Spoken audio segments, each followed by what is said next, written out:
आज मु पूरा देसी स्टाइल गाँ स्टाइल चिकेन तरकारी प्रस्तुत करी आनिची। आशा करुच्ची आपण मानकु एही चिकेन तरकारी बहुत पसंद आसीबो। नमस्कार सांग माने मु ज्योति होम किचन आपण मानकु गोटे सुंदर रेसिपी पाई स्वागत जनाउची। आज मु चिकेन तरकारी प्रस्तुत करी आनिची। आशा करुच्ची आपण मानकु भलो लागिवो। आपण माने बहुत प्रकार रे चिकेन तरकारी खाइथिबे, तो मो स्टाइल रे चिकेन तरकारी प्रस्तुत करंतु, देखिबे आपण मानकु मजा आसीबो।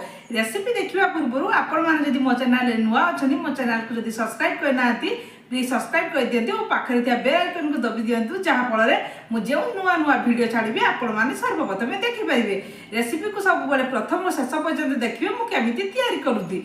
चलंतु रेसिपी स्टार्ट करिबा। चिकेन तरकारी प्रस्तुत करिबार पई मु गोटे केजी चिकेन नैची, ताहाको प्रथमे भल से मु धुई नैची। एबे सेथिरे मु स्वाद अनुसार लूण और आवश्यक मुताबिक हलदी गुंड और किछि सरिष तेल देली। से सब दे भल से गुळेई देली। देखंतु मु भल से गुळेई देली।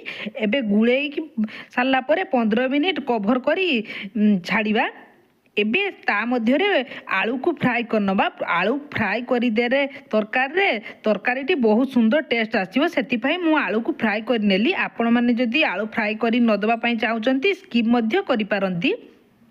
एबे तेल रे आलू देला परे स्वाद अनुसार लूण और आवश्यक मुताबिक हलदी गुंड दे भल से मु गुळेई देली। देखंतु मु भल से गुळेई देली। एबे मु आलू फ्राई होबा पई छाड़ी दिली। देखंतु आलू फ्राई होई सारिची। एबे से सब काढी रखिली। एबे मु तरकारी प्रस्तुत करिवि। तरकारी प्रस्तुत करिया पई मु किछि तेल को देली। मु एठी सोरिष तेल नैची। आपण माने जे कोनोसी खाइबा तेल नै पारंती।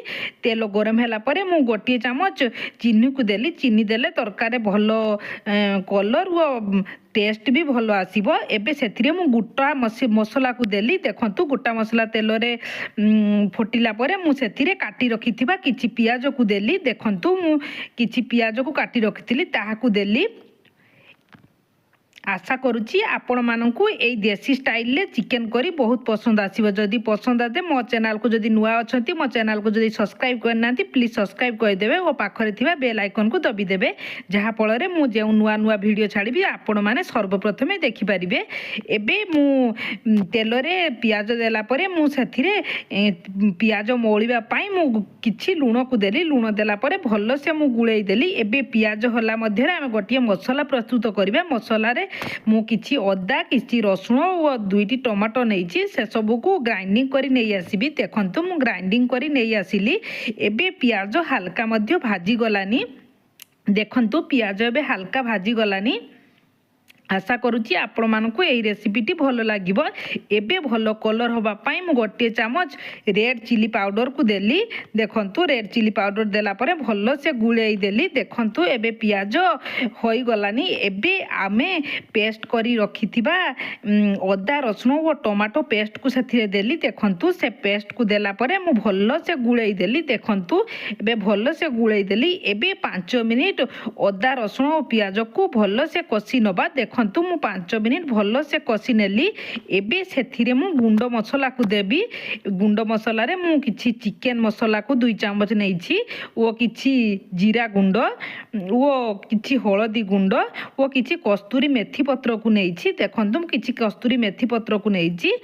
से सबू भल से देला परे, सब मसला देला परे मु भल से गुळेई देली। देखंतु मसला को एबे भल से गुळेई नेली। एबे मसला टिके सुखा सुखा लागुची। एबे सेथिरे मु किछि अल्प पानी को देली, हाफ कप। देखंतु मु किछि पानी देला परे भल से मसला को मिसेई देली। देखंतु भल से मसला को मिसेई देली। देखंतु मसला पानी देइथिली, पानी सुखी गलानी। मसला रु तेल बाहरिबा स्टार्ट कलानी। मसला रु तेल बाहरिबा स्टार्ट कले आमे चिकन गुडी को दबा। एबे आमे गुळेई रखिथिबा चिकन को सेथिरे देली। देखंतु मु सब चिकन को देई देली। एबे मसला और चिकन को मु भल से गुळेई देली। देखंतु मु भल से गुळेई नेली। एबे गोटे मिनिट मसला और चिकेन को भल से कषि नेबी। देखंतु मु भल से गुळेई दउछि। ଏବେ କଭର କରି ମୁଁ କୁକ୍ ହେବା ପାଇଁ ଛାଡ଼ିବି।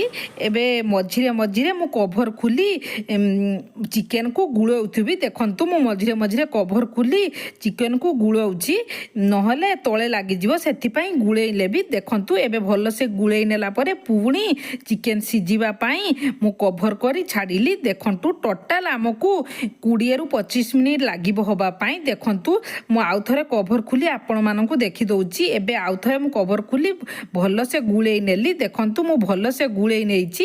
ଏବେ 15 ମିନିଟ୍ ହୋଇସାରିଛି ଚିକେନର। ଏବେ ଦେଖନ୍ତୁ ବାହାରିଥିବା ପାଣି ମଧ୍ୟ ଶୁଖିଗଲାନି। ଏବେ ସେଥିରେ ଆଗରୁ ଭାଜି ରଖିଥିବା ଆଳୁକୁ ମୁଁ ଦେଲି ଲାଷ୍ଟରେ। ଏବେ ଚିକେନ ଭଲସେ ମୁଁ 5 ମିନିଟ୍ କଷି ନେବି। ଦେଖନ୍ତୁ ମୁଁ ଚିକେନକୁ ଭଲସେ 5 ମିନିଟ୍ କଷି ନେଉଛି।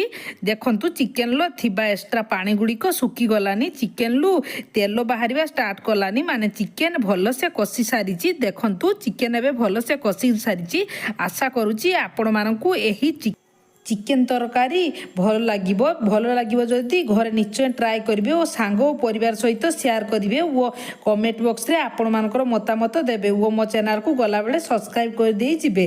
ଏବେ ମୁଁ ଭଲସେ କଷି ନେଇଛି। ଏବେ ସେଥିରେ ମୁଁ ଝୋଳ ପାଇଁ କିଛି ପାଣିକୁ ଦେଲି। ଆପଣମାନେ ଯେଉଁପରି ଭାବରେ ଝୋଳ ଖାଇବା ପାଇଁ ଇଚ୍ଛା ଆପଣମାନେ ସେଇ ମୁତାବକ ପାଣି ଦେବେ। ଦେଖନ୍ତୁ ମୁଁ କିଛି ପାଣିକି ଦେଲି, ପାଣି ଦେଇ ସାରିଲା ପରେ ମୁଁ ଭଲସେ ଗୁଳେଇ ଦେଲି। ଦେଖନ୍ତୁ ଏବେ ଫୁଟିବା ପାଇଁ ଛାଡ଼ିବା।